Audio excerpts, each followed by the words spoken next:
Effectivement, je pense qu'il faut déjà commencer par se remémorer ce qui s'est passé le 13 novembre. Il y avait un avant et il y avait un après dans la campagne. La campagne maintenant a pris un tournant qui fatalement est différent après ces événements. Donc évidemment, un appel, je crois qu'on partage tous, à l'union nationale, au Rassemblement national, au soutien des forces de l'ordre, au soutien effectivement de tous ceux qui aujourd'hui effectivement se battent contre le terrorisme et qui sont mobilisés dès le 13 novembre. Voilà. Donc ça, c'est la notion d'union nationale, c'est l'esprit, mais je pense qu'on doit garder cet esprit dans cette campagne et probablement au-delà. Par rapport effectivement à ces événements, au-delà de l'esprit, il y a aussi la nécessité effectivement de repartir au débat. C'est-à-dire que la démocratie implique le débat. Donc l'Union nationale ne doit pas nous empêcher de débattre, au contraire, et ça n'a pas toujours été fait après le 11 janvier, de débattre effectivement sur les causes. Et le débat doit nous amener à nous poser la question, comment faire pour que ça ne se reproduise pas, ou en tout cas d'essayer de le minimiser au maximum. Et enfin, une fois qu'on aura eu le débat démocratique, pour pouvoir effectivement avoir chacun nos analyses sur cette situation, eh bien les actes. On a besoin d'actes forts, et les Français attendent des actes forts des politiques. Aujourd'hui 50% d'abstention, et encore quand je dis 50% c'est dans le meilleur des cas, c'est parfois parce qu'il n'y a pas d'action politique que les gens s'abstiennent. Donc là, dans le cadre de cette union nationale, on a une obligation d'action politique par rapport à une situation tragique et une situation qui bouleverse tous les Français. Donc un appel à l'union, un appel effectivement au débat démocratique, n'éludons pas le débat, on a le droit au débat, et on a une obligation aussi d'action derrière ça. Me présenter, puisqu'effectivement on doit chacun un peu se présenter. Donc Christophe Maximilien, je suis thiésien. Donc dans la vie j'ai 2 enfants, voilà, une petite fille de 6 mois et un petit garçon de 4 ans et demi. Et je suis directeur des ressources humaines d'une entreprise de 2000 collaborateurs. Donc je suis issu du secteur privé, ce qui n'est pas toujours le cas en politique. Hein. C'est rare effectivement d'avoir des personnes issues du privé qui se lancent dans le combat politique. J'ai été élu de 2008 à 2014 à Thiers, et j'ai effectivement été candidat en 2014 sur la liste de Bruno Tran, et j'étais par ailleurs aussi son suppléant aux dernières élections départementales, où on a d'ailleurs fait un 15% et 35% aux élections municipales. Voilà pour ce qui est du côté perso, politique et professionnel, le tout à la fois. Rapidement, il me reste 4 minutes 23, donc on va essayer de planter le décor des priorités de cette élection régionale, en tout cas pour notre liste Nicolas Dupont-Aignan. On a un objectif assez simple. On est des gens assez simples au bout du compte. On se dit, quel est l'objectif du Conseil régional et des élus et de cette élection? Améliorer le quotidien des Franciliens. Donc pour ça, c'est assez simple, il faut identifier les sujets qui polluent le quotidien des Franciliens et se dire qu'est-ce qu'on peut faire de manière pragmatique sur les différents sujets qui posent problème dans le quotidien des Franciliens. 1, les transports. 2, la circulation. 3, la sécurité. Et 4, c'est un peu lié à tout ça, la problématique des dépenses et de la fiscalité. Bref, les impôts. Sur les transports, évidemment, c'est la problématique du Grand Paris. Aujourd'hui, on a 30 milliards, après il y a une bataille de chiffres, mais enfin globalement, on nous annonce 30 milliards de travaux pour les 15 prochaines années pour mettre en place un Grand Paris Express. Très bien, je pense qu'après tout, il y a des choses qu'on peut récupérer dans le Grand Paris, comme la prolongation de la ligne 14, comme la prolongation de la ligne E. Ça, c'est des choses effectivement pragmatiques et utiles, notamment pour le département. Mais probablement qu'avant d'imaginer un Grand Paris Express qui verra le jour dans très longtemps, il y a peut-être des solutions immédiates, moins chères, moins coûteuses et pratiques. Tramway, bus en site propre. On a quelques exemples très concrets, ça coûte moins cher, c'est plus rapide à construire et du coup on désengorge beaucoup plus rapidement. Circulation. Circulation, le Val-de-Marne est le parent pauvre. On a un exemple très simple. On a 16 ponts qui traversent la Seine dans les Hauts-de-Seine, 4 dans le Val-de-Marne. On sait très bien que pour fluidifier la circulation, j'ai mis 1h05 pour faire Thiers-Nogent. Pas normal, on est à 9 km. Donc il faut à minima construire un pont de plus. Bon, il y a une série de mesures à faire pour se dire comment je peux au quotidien mieux circuler. La sécurité, ça pollue aussi le quotidien. Et donc on sait très bien que par rapport aux compétences du Conseil régional, sécurité dans les lycées devraient être un sanctuaire. Un lieu d'éducation, c'est un lieu protégé. Donc il faut effectivement des surveillants dans les lycées, il faut de la vidéoprotection, il faut aider les communes à installer de la vidéoprotection aux abords effectivement des lycées. Pareil dans les transports. On doit effectivement avoir une meilleure relation entre les différentes polices des transports, avoir une meilleure connexion entre les polices des transports et les polices municipales, parce que et les polices nationales. Lorsque quelqu'un a fait une bêtise dans les transports et qui va ensuite dans la ville à côté, il doit y avoir une connexion entre les différentes forces de police. Et bien sûr, de la vidéoprotection. Et enfin, le dernier point, qui est relativement lié à tous les autres, les impôts. On ne va pas promettre de baisser les impôts, parce qu'il ne faut pas non plus faire n'importe quelle promesse. Mais on doit effectivement s'assurer de ne pas les augmenter. Aujourd'hui, on est en situation de crise, et quand ça va mal, on doit faire des économies. Et on doit donc éviter les dépenses. Et objectivement, le Conseil régional n'est pas forcément aujourd'hui, dans sa majorité de gauche, un exemple de dépenses contrôlées. Donc on peut faire des économies, et notamment on peut en faire, et c'est là où la boucle est bouclée, on peut en faire sur le Grand Paris. Le Grand Paris, il y a probablement effectivement des choses beaucoup plus simples à faire en termes de rénovation. C'est beaucoup moins cher de rénover des rames, et c'est immédiat, et c'est rapide, plutôt effectivement que de construire un Grand Paris Express. Donc voilà globalement les 4 priorités, et l'esprit par rapport à tout ça, c'est un peu l'esprit, je dirais, que j'aimerais insuffler, c'est l'esprit de la société civile. Dans une entreprise, on dépense beaucoup quand on a de l'argent. Quand on n'a pas d'argent parce qu'on n'a pas de commande, on ne dépense plus. En tout cas, on dépense moins, ou on fait des priorités. Et là, je pense que dans le programme qu'on doit proposer, dans les actions qu'on doit faire, et ceux qui seront élus demain au Conseil régional devront déterminer les priorités. Quelles sont les priorités par rapport à mes moyens? Les priorités pour améliorer le quotidien. Parce que c'est notre boulot. Sinon, on ne sert à rien.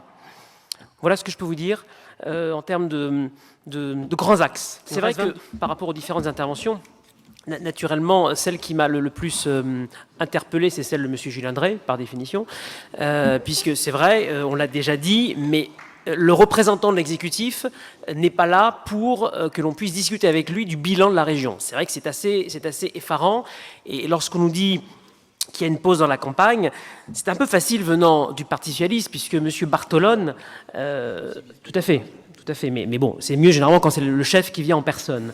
Mais c'est un peu facile pour M. Bartolone, puisque M. Bartolone, en tant que président de l'Assemblée nationale, effectivement, est régulièrement à la télévision et peut donc continuer à faire campagne tout en disant qu'il ne fait pas campagne. Voilà, bon, je ferme la parenthèse, mais voilà ma première réaction par rapport aux différentes personnes et notamment par différentes interventions, notamment concernant M. Drey.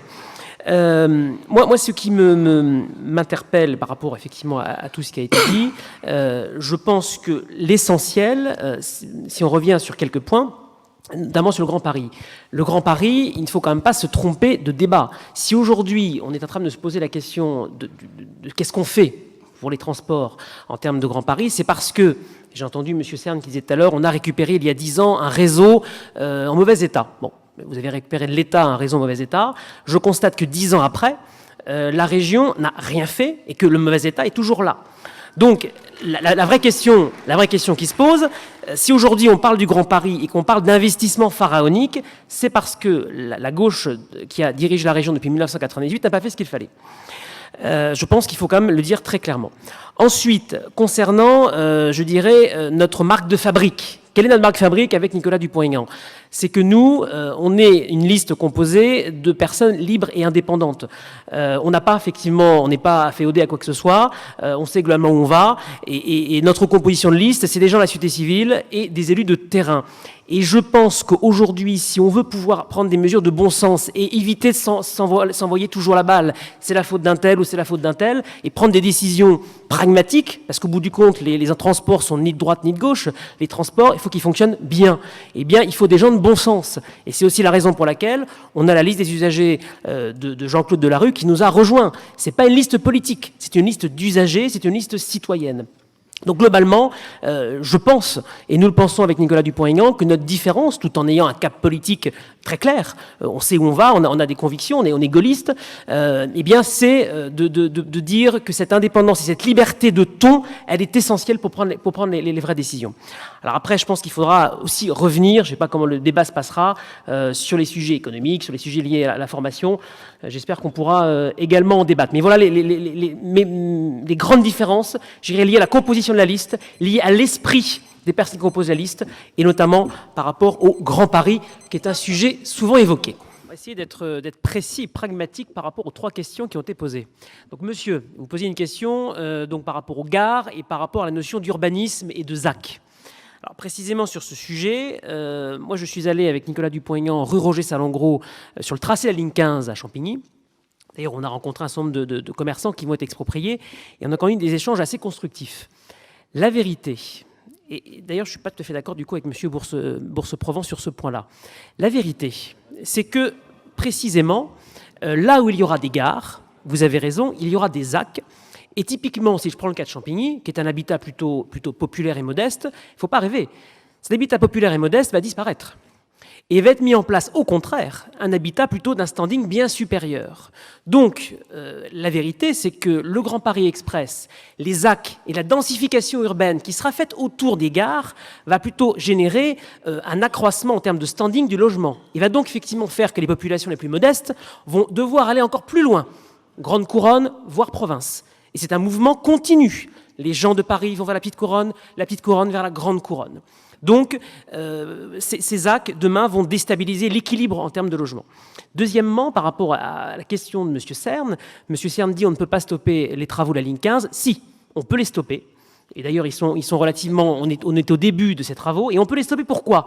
Parce qu'au niveau du Val-de-Marne, une ligne de tramway est réalisable en peu de temps.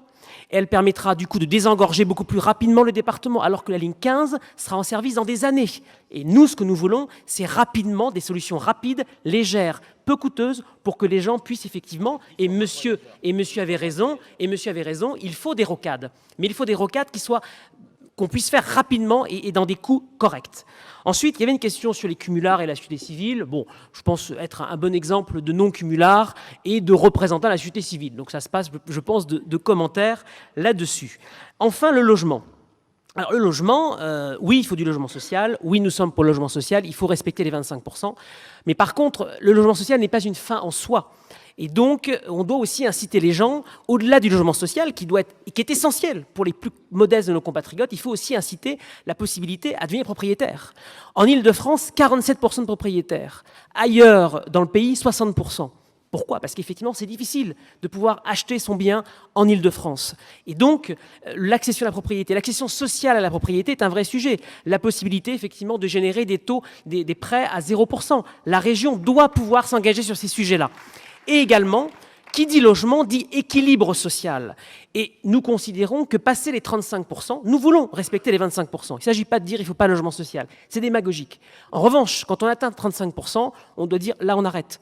On arrête le logement social parce que si on arrive à 45, 50, 55%, et il y a des villes comme ça dans le Val-de-Marne, on déséquilibre l'équilibre social qui est recherché. Bon, j'espère avoir répondu aux 3 questions posées par nos amis. Alors, par rapport aux différentes questions, il y avait une première question sur l'égalité homme-femme qui était posée là-bas. Il y a plusieurs sujets. Premier sujet, les violences conjugales. Je pense que, et d'ailleurs c'est effectivement d'actualité, le Conseil régional, comme toute institution, a un rôle en termes de communication, de prise de conscience pour briser la loi du silence. Sur ce sujet-là, c'est la loi du silence qui pose problème par rapport aux violences conjugales. Deuxième sujet, et en lien direct avec la région, le harcèlement des femmes dans les transports, c'est une réalité. Aujourd'hui, c'est une réalité. Beaucoup de femmes, effectivement, lorsqu'elles prennent les transports, elles ont un harcèlement soit réel, soit diffus. Là encore, la sécurité dans les transports, la vidéoprotection doit permettre de limiter ce type de comportement, mais aussi la communication, la dénonciation par rapport à cela. Il faut dénoncer par la communication ces actes pour effectivement faire en sorte qu'ils disparaissent le plus possible. Et enfin, par rapport à l'égalité homme-femme, un sujet important, la parentalité. Aujourd'hui, beaucoup de femmes, effectivement, sont des mères de famille et elles travaillent. Elles prennent les transports en commun, parfois, effectivement, elles font des trajets importants et ça rend l'équilibre vie professionnelle, vie personnelle, familiale, au sens parentalité, difficile. Et donc, une des solutions, c'est probablement que la région investisse dans des centres de coworking, des centres de télétravail, de manière effectivement à permettre aux entreprises d'acheter des places de télétravail à proximité du domicile, de manière à ce que une mère de famille puisse peut-être faire 2 jours en coworking et 3 jours dans son entreprise. C'est une façon du coup de rapprocher le travail du domicile et ainsi de prendre mieux en compte les problématiques de la parentalité. Question sur la formation. La formation, et avec aussi une question qui était de quoi rêvent les jeunes. Les jeunes, ils rêvent de plein de choses, évidemment. C'est la jeunesse, c'est le principe. Mais ils rêvent aussi d'avoir du travail. Et ça, c'est quelque chose de peut-être simple, mais quand on a du travail, on a un peu de moyens. Quand on a des moyens, on peut faire grandir sa famille, acheter un logement, bref. et le rêve prend forme. Donc pour avoir du travail, par rapport effectivement à ce que la région peut faire, l'apprentissage. Il faut donc permettre à nos entreprises de recruter un maximum d'apprentis. 80% des apprentis trouvent un boulot dans les 2 ans. Ça veut dire qu'il faut donc simplifier les démarches administratives pour les entreprises, de manière à ce qu'elles puissent prendre facilement les apprentis. Et ce que nous proposons, c'est d'ailleurs que la région monte un guichet unique qui gérera le recrutement de l'apprenti pour éviter les aspects administratifs et paperasse administrative qui parfois empêchent l'entreprise de pouvoir recruter un jeune apprenti.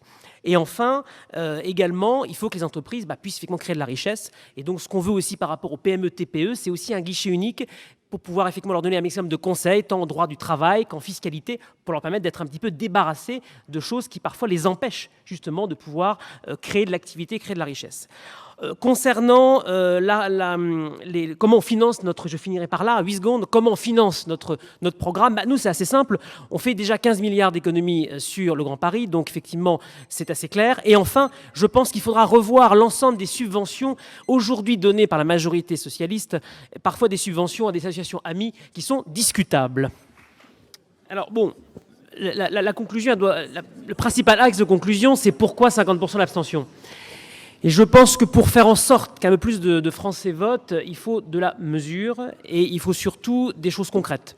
Et s'il y a, de mon point de vue, quelqu'un qui est dans le concret, qui a de la mesure, et c'est probablement Nicolas Dupont-Aignan, parce que c'est le seul maire qui est aujourd'hui tête de liste pour les élections régionales. Un maire, il connaît ses dossiers, il sait que il faut savoir trouver parfois des solutions associatives en rassemblant les gens, quelles que soient leurs différences, parce que dans une ville, parfois, on ne regarde pas forcément les différences des gens. On a de la mesure, on a du rassemblement et on est concret.